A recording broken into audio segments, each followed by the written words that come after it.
نحمده ونستعينه ونستغفره ونؤمن به ونتوكل عليه ونعوذ بالله من شرور أنفسنا ومن سيئات أعمالنا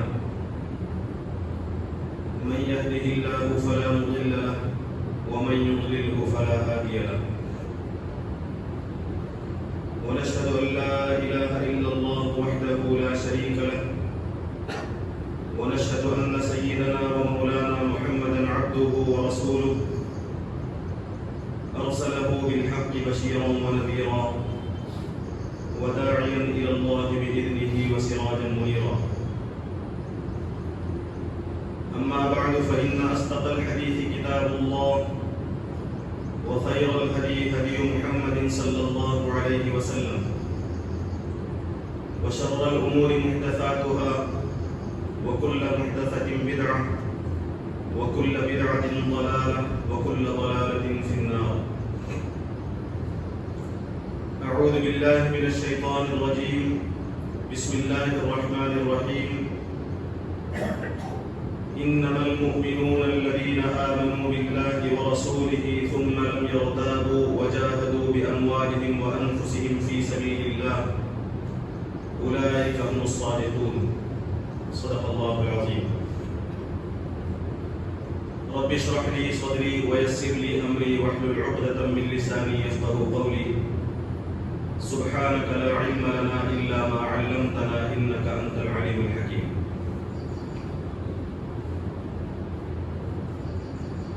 قابل احترام معزز بزرگوں، عزیز نوجوان دوستوں اور بھائیوں،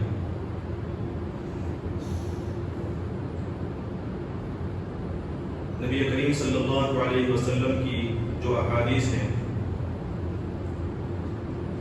اس میں ایک عظیم ترین حدیث اور مشہور ترین حدیث اس موقع پر مجھے آپ کی خدمت میں رکھنی ہے۔ اس حدیث کی روشنی میں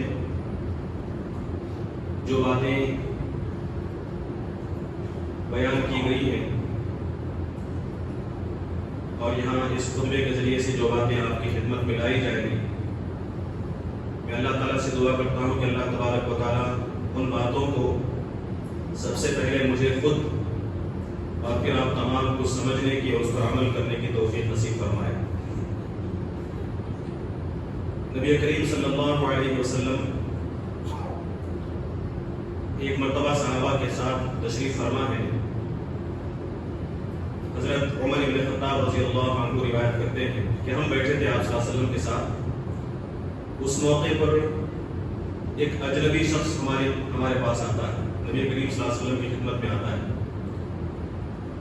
اس شخص کے بارے میں جو وضاحت حضرت عمر بن خطاب رضی اللہ عنہ نے فرمائی ہے وہ یہ کہ وہ شخص انتہائی سفید لباس پہنا ہوا تھا، شدید و بیاض الثیاب، فرمایا کہ اس کا جو لباس تھا بہت ہی سفید تھا، اور شدید السواد الشعر، اس کے بال انتہائی کالے تھے، اور یہ کہتے ہیں کہ لا يعرفه منا احد، ہم میں سے کوئی اسے نہیں جانتا تھا، وہ کون تھا نہیں معلوم، اجنبی تھا۔ اب اجنبی تھا تو ہو سکتا ہے کہیں باہر سے آیا ہو، مسافر رہا ہو، لیکن کہتے ہیں کہ لا یرا علیہ اثر السفر، اس پر سفر کی کوئی علامت بھی نظر نہیں آنے۔ اگر مسافر ہوتا تو اس کا لباس اتنا سفید نہیں ہوتا، لباس دھول سے ہٹا ہوا ہونا چاہیے تھا، بال بکھرے ہوئے ہونے چاہیے تھے، یا پھر اس کی کوئی سواری ہونی چاہیے تھی۔ تو وہ کہتے ہیں کہ وہ ہمارے لیے اجنبی تھا، ہمارے اپنے ساتھ رہنے والا نہیں تھا، اور ہم یہ بھی نہیں کہہ سکتے تھے کہ وہ باہر سے آیا ہوا اجنبی ہے، مسافر ہے، اس لیے کہ سفر کی کوئی علامت نہیں۔ تو گویا کہ اس شخص کے ظاہری وضاحت میں، اس کی کیفیت میں ایک طرح سے انوکھا پن تھا، جس کی وجہ سے صحابہ اس کی طرف خاص طور سے متوجہ ہوئے۔ وہ شخص آتا ہے، نبی کریم صلی اللہ علیہ وسلم کے پاس جا کر بیٹھتا ہے۔ حدیث میں آتا ہے کہ وہ اتنے نزدیک پہنچتا ہے کہ اس کے زانوں، اس شخص کے زانوں حضور صلی اللہ علیہ وسلم کے زانوں سے گھٹنے سے مل جاتے ہیں، حضور صلی اللہ علیہ وسلم کے زانوں سے اپنے زانوں کو ملاتا ہے اور بیٹھتا ہے۔ اس کے بعد اپنے دونوں ہاتھ، حدیث میں ہے کہ اپنے دونوں ہاتھوں کو اس نے ران پر رکھ لیا، شارحین حدیث یہ بھی کہتے ہیں کہ اس نے اپنے رانوں پر اپنے ہاتھ رکھ لیے، جس طرح ایک طالب علم استاد کے سامنے بیٹھتا ہے، جس طرح ہم اتحیات میں بیٹھتے ہیں۔ بعض شارحین یہ بھی کہتے ہیں کہ اس نے اپنے دونوں ہاتھ نبی کریم صلی اللہ علیہ وسلم کے ران پر رکھ دیے، یعنی اس میں بھی ایک طرح کا انوکھا پن تھا۔ لوگ حیران تھے کہ اجنبی شخص، عجیب و غریب قسم کی کیفیت کا شخص نبی کریم صلی اللہ علیہ وسلم کے اتنے نزدیک آ کر بیٹھتا ہے اور اس حالت میں بیٹھتا ہے کہ آپ کی ران پر اس کے ہاتھ ہے۔ تو گویا کہ ایک طرح سے تمام کے تمام صحابہ اس شخص کی طرف متوجہ ہوتے ہیں، اور وہ شخص یہ کہتا ہے کہ اخبرنی عن الاسلام یا محمد، اے محمد صلی اللہ علیہ وسلم مجھے اسلام کے بارے میں بتائیے۔ تو اس پوری حدیث کے اندر اس شخص کی طرف سے 5 سوال ذکر کیے گئے، اس نے 5 سوالات کیے، نبی کریم صلی اللہ علیہ وسلم نے ان 5 سوالات کے جوابات دیے۔ سب سے پہلا سوال اس نے جو کیا تھا وہ اسلام کے متعلق، اخبرنی عن الاسلام، مجھے بتائیے کہ اسلام کیا ہے۔ تو نبی کریم صلی اللہ علیہ وسلم نے اس کا جواب دیا۔ جو جوابات آپ نے دیے ہیں ان الفاظ پر ہمیں غور کرنا چاہیے، سوال کیا تھے اور ان سوالات کے جوابات اللہ کے نبی صلی اللہ علیہ وسلم نے کیا دیے، اور اس شخص کے جانے کے بعد آپ صلی اللہ علیہ وسلم نے کیا فرمایا۔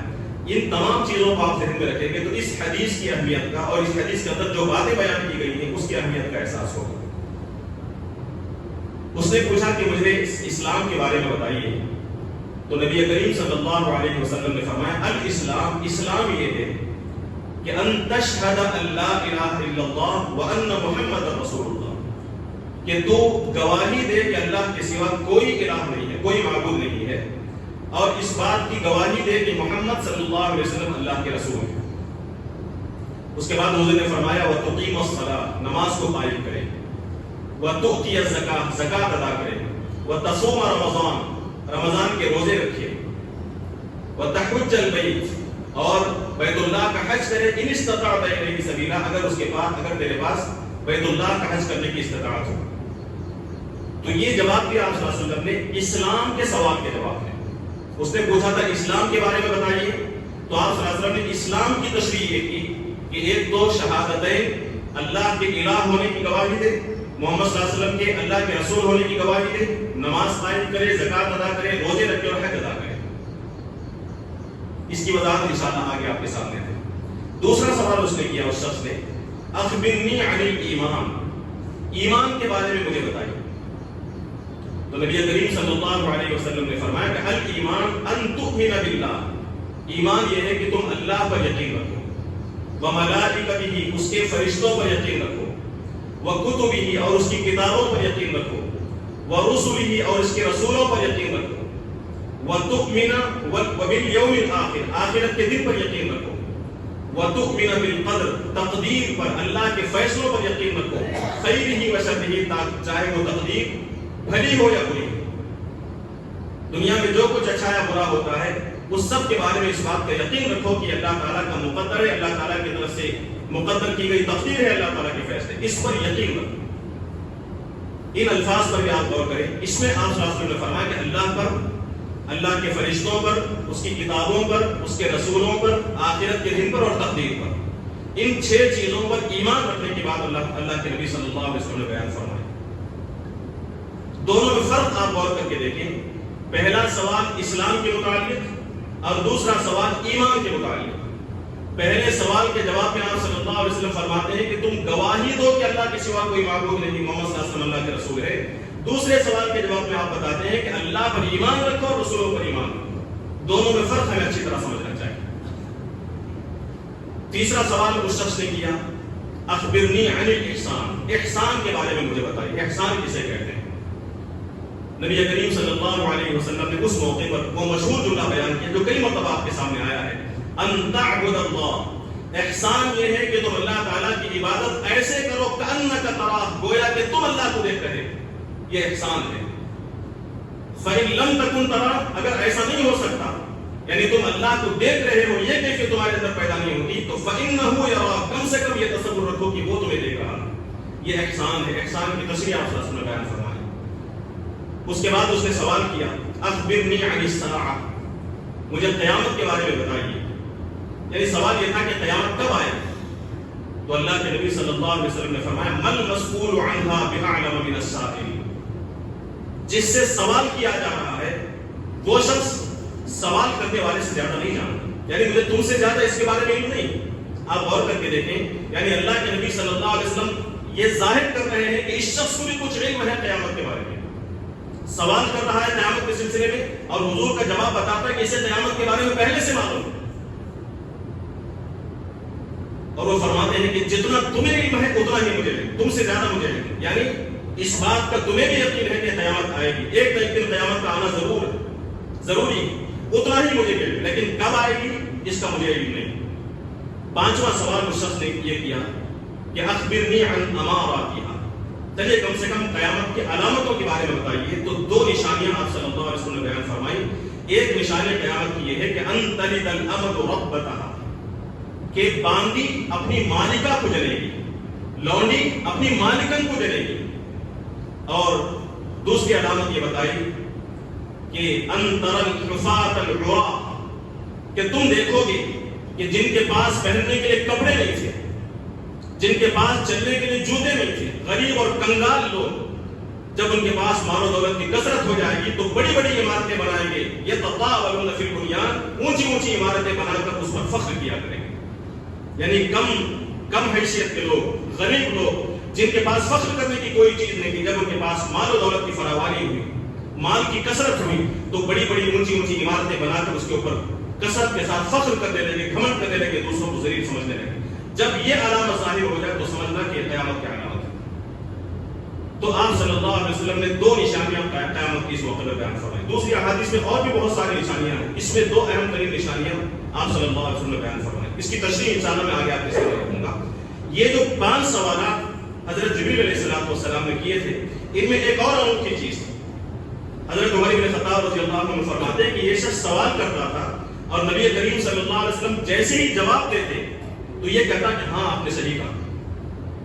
سوال کر رہا ہے, سوال کرنے والا ظاہر سی بات ہے کہ اس وقت سوال کرے گا جب اس کا اسے علم نہ ہو اس کے جواب کا, لیکن جب جواب ملتا تھا آپ صلی اللہ علیہ وسلم کی طرف سے تو یہ کہتا تھا کہ ہاں آپ نے صحیح کہا. اس سے بھی صحابہ کو بڑی حیرت ہو رہی تھی. اب اس کے بعد حدیث میں آتا ہے کہ وہ شخص چلا گیا. حضرت عمر بن خطاب فرماتے ہیں کہ کچھ دیر تک ہم بیٹھے رہے. اس کے بعد اللہ کے نبی صلی اللہ علیہ وسلم نے ہم سے پوچھا کہ جانتے ہو اے عمر یہ کون ہے, کون تھا یہ شخص؟ حضرت عمر رضی اللہ عنہ فرماتے ہیں کہ اللہ و رسولہ اعلم, اللہ اور اس کے رسول زیادہ بہتر جانتے ہیں.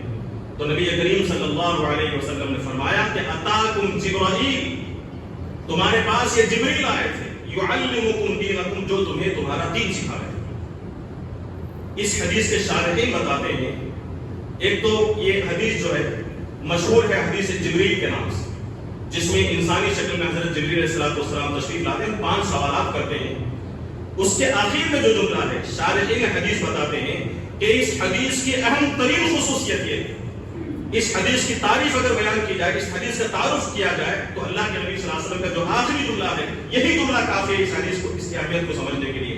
اس میں آخر میں آپ صلی اللہ علیہ وسلم نے فرمایا کہ جبریل آئے تھے جو تمہیں تمہارا دین سکھا رہے تھے. کیا مطلب یہ کہ یہ جو سوالات حضرت جبریل علیہ السلام نے کیے, اس سوال کے ذریعے سے جو جواب تمہیں حاصل ہوئے یہی ہے اصل دین کا مکمل خلاصہ. اسلام کیا ہے, ایمان کیا ہے, احسان کیا ہے, یہ 3 سوالات, اور ان 3 سوالات کے جو جوابات اللہ کے نبی صلی اللہ علیہ وسلم نے دیے, شارحین حدیث بتاتے ہیں کہ یہی مکمل دین ہے. جو شخص ان 3 سوالات کے جوابات پر عمل کر لے گویا کہ وہ دیندار ہے, اس نے مکمل دین پر عمل کر. تو اس حدیث جبریل کے ذریعے سے حضرت جبریل علیہ السلام صحابہ کے درمیان آتے ہیں انسانی شکل میں, اور صحابہ کو اور ان کے واسطے قیامت تک کے انسانوں کے لیے اللہ تعالیٰ کا دین, اسلام اور ایمان کیا ہے وہ سکھاتے ہیں. ہمیں اس میں غور کرنے کی بات کیا ہے, ہمارا جو تصور ہے اسلام کے سلسلے میں, ایمان کے متعلق ہمارے جو خیالات سے تصور ہیں اسے ذرا سامنے رکھیں, اور اللہ کے نبی صلی اللہ علیہ وسلم کے جوابات کو سامنے رکھیں. بہت ساری غلط فہمیاں ہیں اسلام کے متعلق, ایمان کے متعلق, احسان کے متعلق. نبی کریم صلی اللہ علیہ وسلم کی یہ حدیث پوری طرح وضاحت کے ساتھ ہمارے سامنے بیان کرتی ہے کہ اسلام اصل کہتے کسے ہیں, ایمان کہتے کسے ہیں, اور احسان کا مفہوم کیا ہے. آپ اس میں غور کر کے دیکھیں, جو پہلے کے 2 سوالات ہیں, پہلا سوال تھا کہ اسلام کیا ہے, تو اللہ کے نبی صلی اللہ علیہ وسلم نے اس کے جواب میں سب سے پہلا جملہ جو بیان فرمایا وہ ہے ان تشہد ان لا الہ الا اللہ. اچھی طرح غور کریں ان جملوں کو. وہ یہ ہے کہ تم گواہی دو کہ اللہ کے سوا کوئی معبود نہیں اور محمد صلی اللہ علیہ وسلم اللہ کے رسول ہیں. گواہی کس سے دی جاتی ہے؟ گواہی کا مطلب یہ ہے کہ زبان سے اس بات کا اقرار کیا جائے. یہ حدیث بتاتی ہے کہ اسلام اس وقت تک معتبر نہیں ہوگا جب تک ایک شخص اپنی زبان سے اللہ تعالیٰ کے ایک ہونے کا اقرار نہ کر لے. نبی کریم صلی اللہ علیہ وسلم کے اللہ کے رسول ہونے کا اقرار نہ کر لے. زبان کا عمل آپ صلی اللہ علیہ وسلم نے بیان فرمایا. اسی سوال کے جواب میں دوسری بات جو بیان فرمائی تقیم الصلاۃ، نماز کو قائم کرے، عمل کا ذکر کیا گیا. وتؤتی الزکات، زکات ادا کرے، یہ بھی انسان کے اعضاء و جوارح کا عمل ہے. ہاتھ سے زکات ادا کی جاتی ہے، مال سے زکات ادا کی جاتی ہے. وتصوم رمضان، رمضان کے روزے رکھے، اس کا تعلق انسان کے جسم سے ہے. اور وتحج البیت، حج بیت اللہ کرے، اس کا تعلق انسان کے اعمال سے. اور دوسرا جو سوال ہے اس کا تعلق اعمال سے نہیں. پوچھا گیا کہ ایمان کیا ہے، تو اللہ کے نبی صلی اللہ علیہ وسلم نے فرمایا ان تؤمن باللہ، کہ تم یقین رکھو اللہ پر. اور یقین رکھنے کا تعلق دل سے ہوتا ہے. کس پر یقین رکھو؟ اللہ پر یقین رکھو، اللہ کے فرشتوں پر، اللہ کی کتابوں پر، اس کے رسولوں پر، اور آخرت کے دن پر یقین رکھو، اور تقدیر پر یقین رکھو. تو یہ جو دوسرے سوال کا جواب ہے اس کا تعلق یقین سے ہے، دل سے.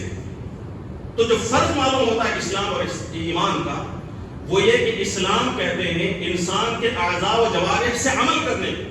زبان کا عمل شہادت دینا، انسانی جسم کا عمل نماز قائم کرنا، زکات ادا کرنا، روزہ رکھنا، حج ادا کرنا.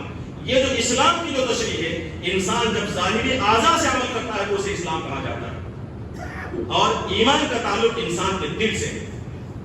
دل میں اللہ پر، اس کے رسول پر، کتابوں پر یقین ہو، آخرت پر یقین ہو، تقدیر پر یقین ہو، تو اسے ایمان کہا جاتا ہے.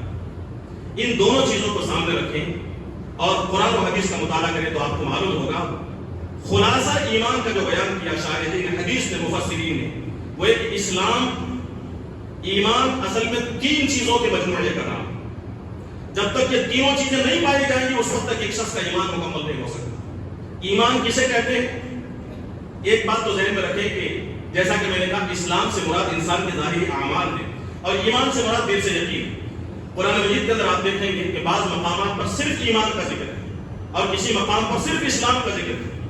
لیکن قرآن و سنت میں کئی مقامات ایسے ہیں جہاں پر ایمان اور اسلام کا ایک ساتھ ذکر کیا جاتا ہے. ایمان بھی ہے اور ساتھ میں اسلام بھی.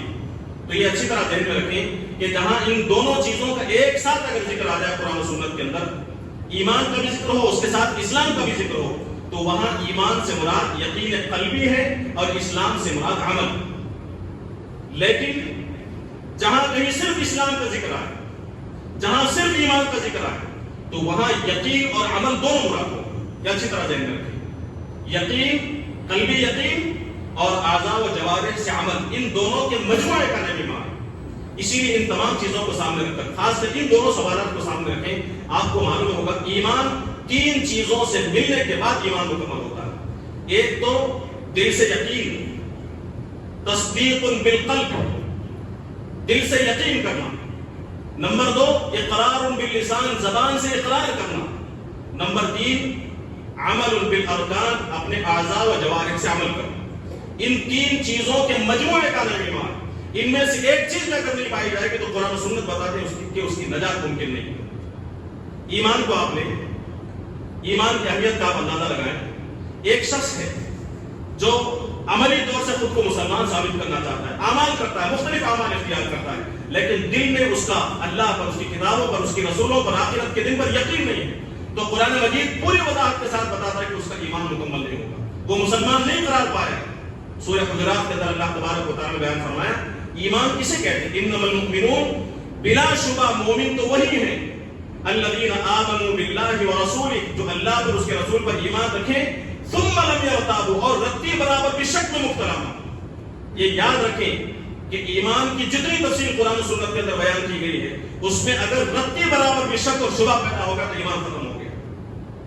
ایمان غالب یقین کو نہیں، غالب گمان کو نہیں کہتے. 99% یقین ہے، 1% شک ہے، تو پھر اسے ایمان نہیں کہا جائے گا، اسے گمان کہا جائے گا، اسے شک کہا جائے گا. ایمان کہتے ہیں جس میں 0.0% بھی شک نہ ہو، رتی برابر بھی شک اور شبہ نہ ہو، اسے ایمان کہا جائے گا.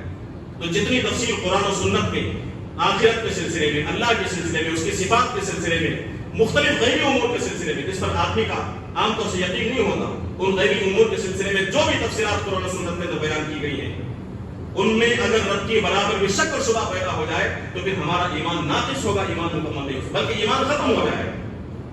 ایمان کا مطلب ہی 100% یقین رکھنا. فرمایا ثم لم يرتابوا، پھر اس میں رب کی برابر بھی شک نہ کریں. سورہ حجرات ہی کے اندر ہے کہ کچھ لوگ اللہ کے نبی صلی اللہ علیہ وسلم کے پاس آتے تھے اور یہ کہتے تھے کہ آمنا، ہم ایمان لے آئے. تو اللہ تعالیٰ نے فرمایا اے نبی صلی اللہ علیہ وسلم آپ ان سے کہہ کیجیے قالت الاعراب آمنا، یہ دیہاتی آ کر یہ کہتے ہیں کہ ہم ایمان لائے. قل آپ فرما دیجئے لم تؤمنوا، تم ایمان نہیں لائے ہو، ولکن قولوا اسلمنا، تم یہ کہو کہ اسلام لائے.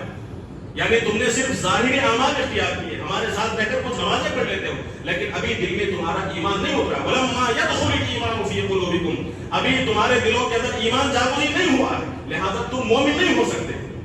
معلوم یہ ہوا کہ دل میں یقین کے بغیر چاہے جتنے اعمال کر لیے جائیں، دل میں اگر یقین نہ ہو، ایمان نہ ہو، تو ان ظاہری اعمال کا اعتبار نہیں ہوتا اللہ تعالیٰ کے پاس. منافقین کو منافقین کیوں کہا جاتا ہے؟ کیا وہ زبانی اقرار نہیں کرتے تھے؟ سورہ منافقین تو یہ کہتی ہے کہ وہ قسم کھا کر کہتے تھے کہ آپ اللہ کے رسول ہیں. اذا جاءك المنافقون، منافقین آپ کے پاس آتے ہیں، قالوا وہ کہتے ہیں کہ نشهد انك لرسول اللہ، ہم گواہی دیتے ہیں کہ آپ اللہ کے رسول ہیں. اور اللہ کہتا ہے کہ واللہ یعلم انک لرسولہ، اللہ جانتا ہے کہ آپ اللہ کے رسول ہیں.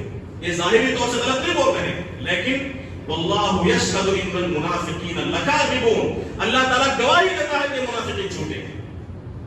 جھوٹے کیسے ہوئے ہیں؟ جبکہ زبان سے اقرار کر رہے ہیں، قسم کھا کر کہہ رہے ہیں کہ آپ اللہ کے رسول ہیں. جھوٹے کیوں؟ اس لیے کہ دل میں ان کے یقین نہیں. تو محض زبانی اقرار کر لینا، محض اعمال سے ظاہر کر دینا کہ میں مسلمان ہوں، دل میں یقین نہ رکھنا، اصل میں ان کے عدم ایمان کی دلیل، ان کا ایمان مکمل نہیں ہو سکتا. تو ایمان سب سے پہلے ضروری ہے کہ آدمی کے قلب میں اس بات کا یقین. دوسرا جز ہے اقرار باللسان، اس سلسلے میں بھی اچھی طرح ذہن میں رکھیے. ایمان کی تکمیل کے لیے زبان سے اقرار ضروری ہے. حضرت جبریل علیہ السلام نے جو پوچھا تھا کہ من اسلام، اسلام کیا ہے، تو اللہ کے نبی صلی اللہ علیہ وسلم نے سب سے پہلے اقرار باللسان کہا، ان تشہد اللہ الہ الا اللہ، کہ تم گواہی دو کہ اللہ کے سوا کوئی معبود نہیں. گواہی زبان سے دی جاتی ہے. ایک شخص دل میں اچھی طرح یقین رکھتا ہو لیکن زبان سے لا الہ الا اللہ کا اقرار نہ کرے تو اس کا ایمان معتبر نہیں. زبان سے اس بات کی گواہی دینا ضروری ہے. ہم یہ سمجھتے ہیں کہ ایک شخص دل میں پوری طرح یقین رکھتا ہے، اسی حالت میں چلا گیا، ظاہر نہیں کر رہا ہے. یہ حدیث بتاتی ہے کہ ان تشہد اللہ الہ الا اللہ کے خلاف کر رہا. اس سے بڑھ کر دلیل میں آپ کے سامنے دوں. سورہ یونس کے اندر آپ اٹھائیں، سورہ یونس کی آیت نمبر 31 اٹھائیں. کفار مکہ کا ذکر ہے. اللہ کے نبی صلی اللہ علیہ وسلم سے کہا گیا اے نبی صلی اللہ علیہ وسلم قل، آپ ان لوگوں سے پوچھئے، سوال کیجئے لوگوں سے، من یرزقکم من السماء والارض، کن لوگوں سے خطاب کیا جا رہا ہے؟ جو اللہ کے رسول کو مان نہیں رہے، لا الہ الا اللہ کا اقرار نہیں کر رہے. ان سے پوچھا جا رہا ہے کفار مکہ سے کہ من یرزقکم من السماء والارض، آسمان سے تمہیں رزق کون دیتا ہے؟ امن یملک السمع والابصار، تمہاری قوت سماعت پر، تمہاری قوت بصارت پر کس کی ملکیت ہے؟ کون مالک ہے تمہارے کان کا، تمہاری آنکھوں کا، کہ جب چاہے تمہاری روشنی ختم کر سکتا ہے، جب چاہے تمہارے سننے کی طاقت ختم کر سکتا ہے، تمہیں بہرا بنا سکتا ہے، تمہیں اندھا بنا سکتا ہے. کس کے پاس یہ ملکیت ہے؟ کس کے پاس قدرت ہے؟ کون ہے تمہاری سماعت اور بصارت پر ملکیت رکھنے والا، قدرت رکھنے والا؟ وَمَن يُخْرِجُ الْحَيَّ مِنَ الْمَيِّتِ، مردار سے زندے کو نکالنے والا کون ہے؟ وَيُخْرِجُ الْمَيِّتَ مِنَ الْحَيِّ، زندے سے مردے کو نکالنے والا کون ہے؟ وَمَن يُدَبِّرُ الْأَمْرَ، اور زمین اور آسمان کی ساری کائنات کے انتظامات کو چلانے والا کون ہے، تدبیر کرنے والا کون ہے؟ یہ 5 جو سوالات کیے گئے کفار مکہ سے کیے گئے، جن کا اللہ پر یقین نہیں تھا، لا الہ الا اللہ کا اقرار نہیں کرتے تھے، ان سے پوچھا گیا تو ان کا جو جواب قرآن مجید نے نقل کیا ہے وہ کفار اور مشرکین اللہ کے نبی صلی اللہ علیہ وسلم کو جواب دیتے تھے سیقولون اللہ، وہ کہیں گے کہ اللہ تبارک و تعالیٰ مالک، رزق دینے والا اللہ ہے، انسانوں کی تخلیق کرنے والا اللہ ہے، آنکھ اور کان کی قوتیں فراہم کرنے والا اللہ تعالیٰ، زندے کو مردے سے، مردے کو زندے سے نکالنے والا اللہ تعالیٰ، اور ساری کائنات کی تدبیر کرنے والا اللہ تبارک و تعالیٰ ہے. لیکن کیا اس اقرار کے بعد انہیں مسلمان تسلیم کیا گیا؟ کیا ان کفار کو مومن تسلیم کیا گیا؟ نہیں. کیوں؟ اس لیے کہ انہم کانوا اذا قیل لهم لا الہ الا اللہ یستکبرون، ان کی کیفیت یہ تھی کہ ان کے سامنے جب لا الہ الا اللہ کہا جاتا تھا تو وہ انکار کرتے تھے، وہ گھمنڈ میں مبتلا ہو جاتے تھے. ان سے کہا جاتا ہے کہ جب تم کائنات کا خالق اللہ کو سمجھتے ہو، رازق اللہ کو سمجھتے ہو، مدبر اللہ کو سمجھتے ہو، تو لا الہ الا اللہ کا اقرار اپنی زبان سے کیوں نہیں کرتے؟ وہ لا الہ الا اللہ کا اقرار نہیں کیا کرتے۔ اس سے معلوم ہوتا ہے کہ خدا کو رازق سمجھ لینا، خدا کو خالق سمجھ لینا، مدبر سمجھ لینا، زندگی اور موت دینے والا سمجھ لینا کافی نہیں ہے جب تک کہ زبان سے لا الہ الا اللہ کا اقرار نہ کرے۔ صرف قلبی یقین کافی نہیں ہے، زبان سے اقرار بھی ضروری ہے۔ حضرت ابو طالب کے بارے میں کیا سنتے ہیں؟ حضرت ابو طالب نبی کریم صلی اللہ علیہ وسلم نے بار بار انہیں سمجھایا، حضرت ابو طالب سے بڑھ کر کوئی حمایت انسانوں کے اندر آپ صلی اللہ علیہ وسلم کا کوئی دوسرا موجود نہیں، مکے کے اندر خاص طور سے حمایت کی آپ صلی اللہ علیہ وسلم کی۔ جب آخری وقت آیا ان سے کہا حضرت نبی کریم صلی اللہ علیہ وسلم نے کہ لا الہ الا اللہ کا اقرار کر دو، تو اس موقع پر ان کی جو بات تھی وہ کہتے ہیں کہ اے میرے بھتیجے، میں جانتا ہوں کہ تمہارا دین حق ہے، میں جانتا ہوں کہ دنیا کے تمام بلکہ مخلوق کے تمام دینوں میں سب سے بہترین دین تمہارا ہے، لیکن مجھے ڈر یہ ہے کہ اگر میں لا الہ الا اللہ کا اقرار کر لوں تو میری قوم کہے گی کہ موت کے ڈر سے اس نے اپنے دین کو بدل لیا۔ کیا ظاہر ہو رہا؟ وہ ظاہر کر رہے ہیں کہ میں جانتا ہوں کہ تم پر حق ہو، میں جانتا ہوں کہ تمہارا دین ہی حق ہے، لیکن میں لا الہ الا اللہ کا اقرار نہیں کر سکوں گا۔ کیا ان کا قلبی یقین انہیں کامیاب کر سکتا ہے؟ انہیں یقین تھا نا کہ اللہ کے نبی صلی اللہ علیہ وسلم برحق تھے، ان کا ایمان تھا، لیکن زبانی اقرار نہیں تھا۔ اس وجہ سے احادیث بتاتی ہیں کہ ان کا قلبی یقین انہیں نہیں بچا سکتا۔ بخاری اور مسلم کی دیگر احادیث کی کتابیں شاہد ہیں کہ اللہ کے نبی صلی اللہ علیہ وسلم نے فرمایا کہ انہیں سزا دی جائے گی جہنم۔ ان کا وہ ایمان قلبی یقین معتبر نہیں۔ اسی طرح ایک اور موقع پر حضرت ابو بکر صدیق رضی اللہ عنہ نے اس حدیث کو پیش کیا تھا۔ نبی کریم صلی اللہ علیہ وسلم فرماتے ہیں امرت، مجھے حکم دیا گیا ہے کہ ان اقاتل الناس، کہ میں لوگوں سے جنگ کروں، قتال کروں، کب تک؟ حتی یشہدوا ان لا الہ الا اللہ، اس وقت تک جب تک کہ وہ اپنی زبان سے لا الہ الا اللہ کا اقرار نہ کر دے، گواہی نہ دے دے۔ تو اگر کوئی شخص اسلام قبول کرنے کا دعویٰ کرتا ہے لیکن زبان سے اقرار نہیں کرتا، دارالکفر میں موجود ہے، جنگ ہو رہی ہے، جب تک وہ لا الہ الا اللہ کا اقرار کر کے مسلمانوں کے صف میں شامل نہ ہو جائے، اس کے خلاف جنگ کی جائے گی، اس کا خون حلال ہو جائے گا۔ فَإِن فَعَلُوا ذَلِكَ، اگر وہ زبان سے شہادتین کا اقرار کرتا ہے، عَصَمُوا مِنِّي دِمَاءَهُمْ وَأَمْوَالَهُمْ، پھر وہ اپنے خون کو محفوظ رکھ سکے گا، پھر وہ اپنی جان کی حفاظت کر سکے گا، پھر اس کا مال محفوظ رکھ سکے گا۔ تو دوسری چیز جو بتائی گئی وہ اقرار قلبی، دلی یقین کے ساتھ زبان، اقرار لسانی، زبان سے اقرار کرنا ضروری ہے۔ اور اس کی جو آخری چیز اس موقع کی وہ ہے عمل بالارکان۔ ایک شخص دل سے یقین رکھتا ہے، زبان سے اقرار بھی کرتا ہے، لیکن اعضاء و جوارح سے عمل کرنے کے لیے تیار نہیں۔ قرآن مجید یہ بتا دے کہ ہر وہ شخص جو زبان کا اقرار کرے، زبان سے اقرار کرے، قلبی یقین کا مظاہرہ کرے، دل سے یقین رکھے، لیکن قرآن و سنت کے احکام کے مطابق عمل نہ کرے، تو آخرت میں اس کی کامیابی ممکن نہیں۔ قرآن مجید میں آپ دیکھیں، بلکہ نبی کریم صلی اللہ علیہ وسلم کی ایک حدیث آپ ذہن رکھیں، ایمان جب کہا جاتا ہے قرآن و سنت کے اندر تو وہاں اکثر و بیشتر ایمان سے مراد دلی یقین اور عمل بالارکان بھی ہے۔ ظاہری طور سے اللہ تعالیٰ کے دین پر عمل کرنا بھی ضروری ہے، عمل کے بغیر کسی کا ایمان معتبر نہیں ہو سکتا۔ یعنی نماز پڑھنا، عمل کرنا، یہ ساری چیزیں علامت ہے اس بات کی کہ اس کے دل میں اللہ کا یقین، علامت ہے اس بات کی کہ وہ اللہ کو مانتا ہے۔ اسی لیے اسلام کا جب سوال کیا گیا تو آپ صلی اللہ علیہ وسلم نے شہادتین کے بعد فرمایا تقیم الصلاۃ، نماز قائم کرے، زکوٰۃ ادا کرے، روزے رکھے، حج ادا کرے، اور اس کے ذکر کے اندر جتنی بھی تفصیلات ہیں اللہ تعالیٰ کی، اطیعوا اللہ و اطیعوا الرسول، اللہ کی اطاعت کرے، اللہ تعالیٰ کی، اللہ کے رسول کے احکامات کی پیروی کرے، عمل بالارکان نہیں کرتا، تب بھی اس کا ایمان معتبر نہیں ہو سکتا، وہ ناکامی سے بچ نہیں سکتا۔ نبی کریم صلی اللہ علیہ وسلم نے عمل کو، اعمال کو ایمان کا جز قرار دیا۔ ہم یہ نہ سمجھیں کہ ایمان کا تعلق صرف دل سے ہے، عمل کا اس سے کوئی تعلق نہیں ہے، صرف ایمان کافی نہیں، بلکہ قرآن اور حدیث بتاتے ہیں کہ ایمان سے مراد وہ ایمان جس کا اثر انسان کے ظاہری اعمال سے ہو رہا ہو، وہ ایمان معتبر ہوگا۔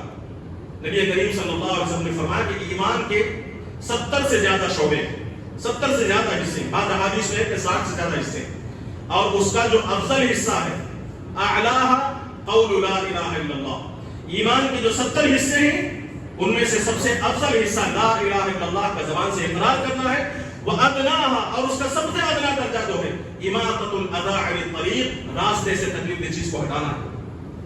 یہ راستے سے تکلیف دہ چیز کو ہٹانا کس کا حصہ ہے؟ ایمان کا حصہ ہے۔ آپ غور کر کے دیکھیں، اگر ایمان کا تعلق صرف دل سے ہوتا تو پھر راستے سے تکلیف دہ چیزیں ہٹانا کیا دل سے ہوتا ہے؟ وہ تو ہاتھ اور پیر سے ہوگا۔ یعنی عمل کو بھی اللہ کے نبی صلی اللہ علیہ وسلم نے ایمان کا لازمی جز قرار دیا. اسی طرح آپ دیکھیں قرآن مجید کے اندر جہاں کہیں بھی کامیاب مومنوں کا ذکر کیا گیا ہے, کامیاب انسانوں کا ذکر کیا گیا ہے, وہاں ایمان کے ساتھ ساتھ عمل کا لازماً ذکر کیا گیا ہے. سورہ نور کی ابتدائی آیات آپ اٹھائیں 18ویں پارے کے آغاز میں قد افلح المؤمنون, تحقیق کے مومن کامیاب ہو گئے. یہ کہہ کر اللہ تعالیٰ نے خاموشی اختیار نہیں کی. کون مومن کامیاب ہے اس کی تفصیل اللہ کے نبی اللہ تعالیٰ بیان فرماتے ہیں. الذین هم فی صلاتهم خاشعون, جو اپنی نمازوں میں خشوع و خضوع اختیار کرتے ہیں. نماز کا تعلق تو عمل سے ہے, دل سے نہیں ہے. الذین هم عن اللغو معرضون, لغویات سے غیر ضروری چیزوں سے پرہیز کرتے ہیں. والذین هم للزکاة فاعلون, زکات کے طریقے پر, تزکیہ کے طریقے پر عمل کرتے ہیں. والذین هم لفروجهم حافظون, اپنی شرمگاہوں کی حفاظت کرتے ہیں. والذین هم لاماناتهم وعهدهم راعون, اپنی امانتوں کی حفاظت کرتے ہیں, اپنے عہد و پیمان کی حفاظت کرتے ہیں. والذین هم علی صلواتهم یحافظون, اپنی نمازوں کی محافظت کرتے ہیں. تو شروع میں فرمایا ایمان والے کامیاب ہو گئے, لیکن کامیابی کے لیے دلیل کیا بیان فرمائی؟ نماز پڑھنا, نماز میں خشوع و خضوع اختیار کرنا, زکات ادا کرنا, تزکیہ کے طریقے کو اختیار کرنا, امانتوں کی پاسداری کرنا, عہد کو پورا کرنا. ان تمام کا تعلق عمل سے ہے. جن کے پاس یہ اعمال ہوں گے اللہ تعالیٰ نے فرمایا قد افلح, تب یہ لوگ کامیاب ہوں. مشہور ترین سورۃ العصر, کامیاب لوگوں کا ذکر کیا گیا. والعصر, قسم ہے زمانے کی, ان الانسان لفی خسر, تمام انسان خسارے میں, تمام انسان نقصان میں, الا, سوائے ان لوگوں, یعنی جو نقصان اور خسارے سے بچنے والے کون لوگ ہیں؟ الا الذین آمنوا, جو لوگ ایمان لائے, بس کامیاب ہو گئے نہیں. وعملوا الصالحات, ایمان کے ساتھ عمل صالح جنہوں نے کیا. تو کامیابی کے لیے, خسارے سے بچنے کے لیے ایمان کے ساتھ عمل صالح ضروری ہے. سورہ انفال میں اللہ تعالیٰ نے فرمایا انما المؤمنون, بلا شبہ ایمان والے تو وہی ہیں, الذین اذا ذکر اللہ, کہ جب ان کے سامنے اللہ کا ذکر کیا جاتا ہے تو وجلت قلوبہم, ان کے دل لرزنے لگتے ہیں. وَإِذَا تُلِيَتْ عَلَيْهِمْ آيَاتُهُ, جب ان کے سامنے اللہ کی آیات پڑھی جاتی ہیں, زادتہم ایمانا, ان کے ایمان میں اضافہ ہو جاتا ہے. وَعَلَىٰ رَبِّهِمْ يَتَوَكَّلُونَ, اور اپنے رب پر توکل کرتے ہیں, بھروسہ کرتے ہیں. اتنی چیزوں کا تعلق دل سے. لیکن اس کے آگے جو اللہ تعالیٰ نے فرمایا الَّذِينَ يُقِيمُونَ الصَّلَاةَ, بلا شبہ مومن وہ ہیں جو نمازوں کو قائم کرتے ہیں. اس کا تعلق کس سے ہے؟ عمل سے ہے. وَمِمَّا رَزَقْنَاهُمْ يُنْفِقُونَ, اور ہم نے جو رزق دیا ہے, ہم نے جو مال دیا ہے, اسے اللہ تعالیٰ کے راہ میں خرچ کرتے ہیں, زکات کی شکل میں, صدقہ و خیرات کی شکل میں, احسان کی شکل میں. تو اس کا تعلق عمل سے ہے. اسی طرح قرآن مجید کی سورہ حجرات کی جو آیت میں نے آپ کے سامنے ابتدا میں پیش کی, انما المؤمنون الذین آمنوا باللہ ورسولہ, بلا شبہ مومن وہ ہیں, ایمان والے وہ ہیں جو اللہ اور اس کے رسول پر ایمان رکھتے ہیں. ثم لم يرتابوا, رتی برابر کی شک اور شبہ میں مبتلا نہیں ہوتے ہیں. وجاہدوا باموالہم وانفسہم فی سبیل اللہ, اس کے ساتھ اللہ نے فرمایا ایمان والے تو وہ ہیں جو اللہ اور اس کے راہ میں, اللہ تعالیٰ کے راہ میں مال سے اور جان سے جہاد کرتے ہیں, جدوجہد کرتے ہیں. مال سے جہاد کرنا, جان سے جدوجہد کرنا, اس کا تعلق دل سے نہیں عمل سے. اور اسی طرح وہ مشہور حدیث جو میں نے آپ کے سامنے بیان کی, حضرت ابو بکر صدیق رضی اللہ عنہ مانعین زکات کے خلاف کھڑے ہوتے ہیں. جو لوگ زکات ادا کرنے کا انکار کے لوگوں نے کیا, اس کے خلاف جنگ کرنے کے لیے کھڑے ہوتے ہیں. اور وہ مشہور حدیث جو میں نے آپ کے سامنے رکھی وہ پیش کرتے ہیں, امرت ان اقاتل, نبی کریم صلی اللہ علیہ وسلم نے فرمایا مجھے حکم دیا گیا ہے کہ میں ان لوگوں کے خلاف اقاتل الناس, لوگوں سے جنگ کروں. کب تک؟ حتی یشہدوا ان لا الہ الا اللہ, جب تک کہ وہ زبان سے لا الہ الا اللہ کا اقرار نہ کرے. اور اس کے فوراً آگے جو فرمایا وَتُقِيمُ الصَّلَاةَ وَيُقِيمُ الصَّلَاةَ وَيُؤْتُ الزَّكَاةَ, جب تک کہ وہ نمازوں کو قائم نہ کرے, جب تک کہ وہ زکات ادا نہ کرے. نماز قائم کرنا, زکات ادا کرنا, اس کا تعلق عمل سے ہے. اللہ کے نبی صلی اللہ علیہ وسلم نے فرمایا کہ اگر وہ زبانی اقرار کرتے ہیں, اگر نماز ادا کرتے ہیں, اگر زکات ادا کرتے ہیں, تو عصموا منی دماءهم واموالهم, اب وہ اپنے خون کو محفوظ کر لیں گے, اپنے مال کو محفوظ کر لیں گے. تو مسلمان کی, ایک شخص کی جان اور مال کا تحفظ اسلامی حکومت کی نگاہ میں اس وقت ہوگا جب وہ زبان سے بھی اقرار کرے اور عمل سے بھی اظہار کرے. تو قابل احترام حاضرین کرام, یہ جو تین چیزیں ایمان جن کا مجموعہ ہے, وہ ہے زبان سے اقرار کرنا کہ اللہ کے سوا کوئی الہ نہیں, نبی کریم صلی اللہ علیہ وسلم اللہ کے رسول ہے. دوسرا, دل سے ان تمام امور پر یقین رکھنا, اللہ پر, اس کی کتابوں پر, فرشتوں پر, رسولوں پر, آخرت کے دن پر, تقدیر پر, دل سے یقین رکھنا, دونوں چیزیں. اور ان دونوں کے ساتھ ساتھ اپنے اعضاء اور اپنے اعمال سے ظاہر کرنا, اپنے اعضاء و ظواہر سے عمل کرنا, عمل بالارکان. ان تینوں چیزوں کا مجموعہ اصل میں ایمان ہے. حدیث جبریل کے ان ابتدائی 2 سوالات کے اندر انہی 3 چیزوں کو بتایا گیا.